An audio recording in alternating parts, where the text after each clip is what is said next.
Welcome back to a video series on significant figures in measurement. So the next topic is to look at exact versus measured numbers. So exact numbers are going to fall in one of two categories. The first category is exact by definition. So this is when we have equalities between the same type of units and in the same system. Okay, so what that means is same type of units. Remember, one type might be your length, right? It could be volume or mass. And same system might be that they're both in the metric system versus the US. Okay, so examples, we've got 1 milliliter is equal to 10 to the negative third liters. So both of those are units of volume and they're both in the metric system. Okay, we also have 1 foot equals 12 inches. Again, both are units of length and both are in the US system. So those are exact by definition, which means that the 1, the 10 to the negative third, the 1, and the 12, all of those numbers are considered exact numbers. Another exception to this is the centimeters to inches conversion. So 2.54 centimeters equals 1 inch. We consider both of those numbers to be exact as well, even though the centimeter is in the metric system and the inch is in the US system. So usually the fact that they're in different systems would mean that it's not exact, but this is an exception to that rule. Okay, the other type of exact numbers that we have are exact by counting. So if a unit cannot be broken down into fractions and still keep its essence, we consider those units to be units of counting. Examples that we have are 5 humans, 10 animals, 20 coins, or 50 atoms. If we were to break apart any one of these 4 types of units into fractions, you would not keep the essence of that unit anymore. Okay, you might have an arm or a leg, or half a coin that you could not turn in to the bank, or some composition of protons, neutrons, and electrons that would no longer keep the essence of that atom. So all other numbers outside of the exact by definition or exact by counting, those are going to fall into measured numbers. And so they're going to have a finite number of sig figs that we'll talk about in a moment. Some examples would be converting between the US and the metric system. So here we've got 2.20 pounds is equal to 1 kilogram. That's going from the US to the metric. And so neither one of those numbers are going to be exact. Densities are another great example. If you've got 2.7 grams per milliliter. 12 miles. So you might look at that 12 and think that it's being counted, but it's not, because you can have a fraction of a mile. You could have 12.5 miles, and so therefore it is considered a measurement. Anytime you're looking at length, mass, volume, density, those types of units are going to be considered measurements. Okay, so let's look at some examples. Indicate whether each of the following can be determined exactly or must be measured with some degree of uncertainty. So the mass of a dozen eggs, again, mass is a unit that can be measured, such as a gram. We can have a fraction of that, and so we're going to call this a measured number.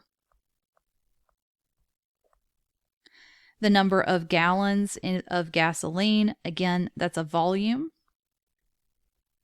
which can be measured. You can have a fraction of a gallon, and so that's going to be measured as well. The number of centimeters into meters. Okay, so this is an exact by definition, right? We're going from meters to centimeters, and they are both in the metric system, and they are both units of length. And so that can be determined exactly. The number of seconds in an hour, again, we're staying within the same system, regardless of whether you're using metric or the US. We function on seconds and hours, so 1 hour equals 60 seconds. That is exact by definition.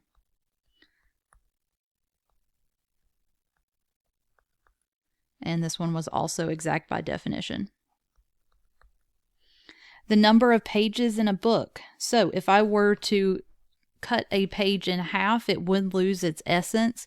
We are counting the number of pages, and you can't have a fraction of a page and it still have all the material that you need on it. So when we're looking at number of pages, that is exact by counting.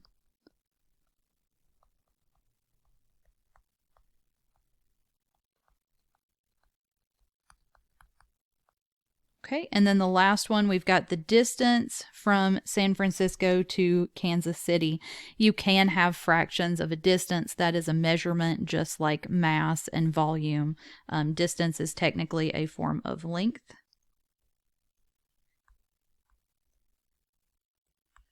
And so that's going to be measured.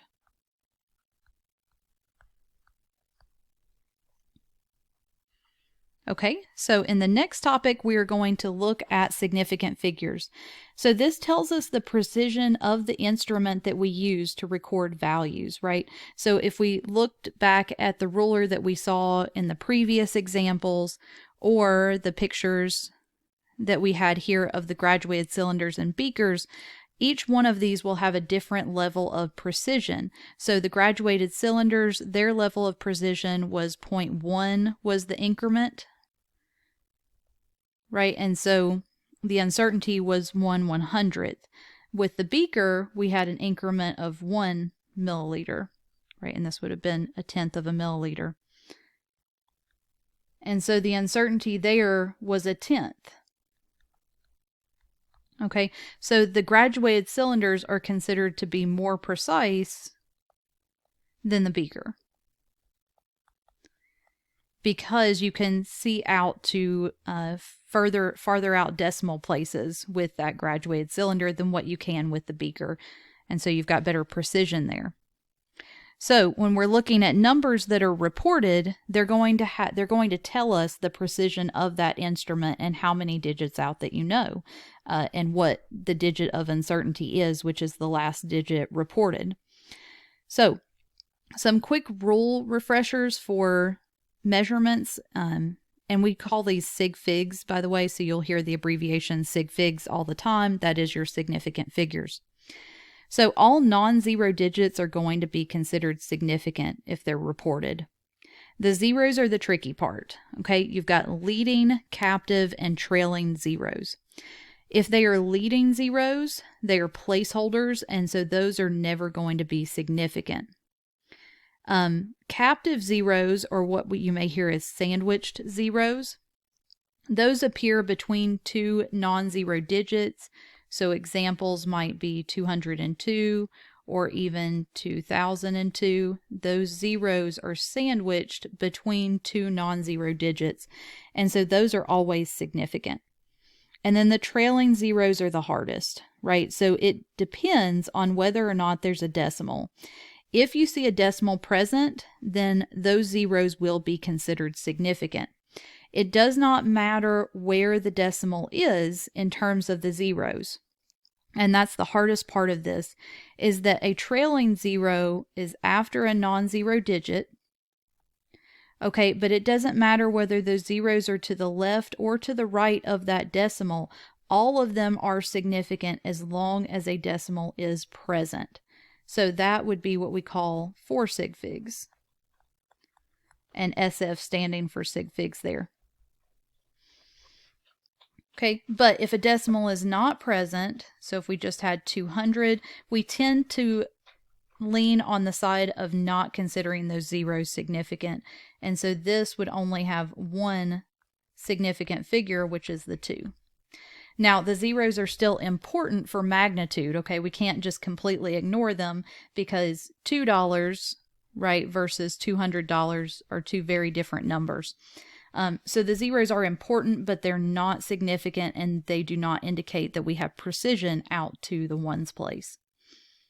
So the last type are exact numbers. Every number that we've talked about to this point with the non-zeros and the 0 digits, those are for measured numbers. If we have an exact number, we're going to consider those to have infinite sig figs. So remember, measured numbers have a finite number of sig figs, and exact have infinite. Okay, so our next step is to round off each of the following values to 2 significant figures, and we do have to keep the magnitude of the numbers. So in the first example, we're going to keep the 2 numbers to the left, and we're going to stop there. Now we do need to look directly to the right to decide whether to round up or down, and we're going to round down, and we get 5.0 millimeters. Okay, and then in the next example, remember that 0 is not considered significant because it is what we call a leading 0. And so the first level of significance is that 8 in the tens place, and then the second digit would be the second 8. And we look to the right of it, that 5 tells us to round up, and so we get 0.89 centimeters squared. Okay, so that's 2 digits of significance there. The next example, and I apologize, this should be times 10 to raise to the third power. Okay, so with scientific notation, all we care about is the coefficient in terms of sig figs. So we're going to keep those first 2 digits, look to that 8, and we're going to round up, which is 6.4, and then we keep the times 10 to the third, but it has nothing to do with sig figs. Okay, that has to do with keeping the magnitude. And then the last example, probably the trickiest one, is the 517. So we want to keep those 2 digits and round up to 5.2, but the problem is we can't stop there. Again, because if you had $517 in your bank and your bank teller told you that you only had $52, you would be very upset. Okay, so we do have to round this to the proper magnitude and sig figs. So if we want to have 2 sig figs but keep that magnitude, we have to replace that 7 with a 0. So we have about 520 grams per milliliter. Okay, so we'll go ahead and stop here. In the last video, it should be short. We're going to look at a trick for determining sig figs and measurements, and then we're going to go through the number of sig figs in each example.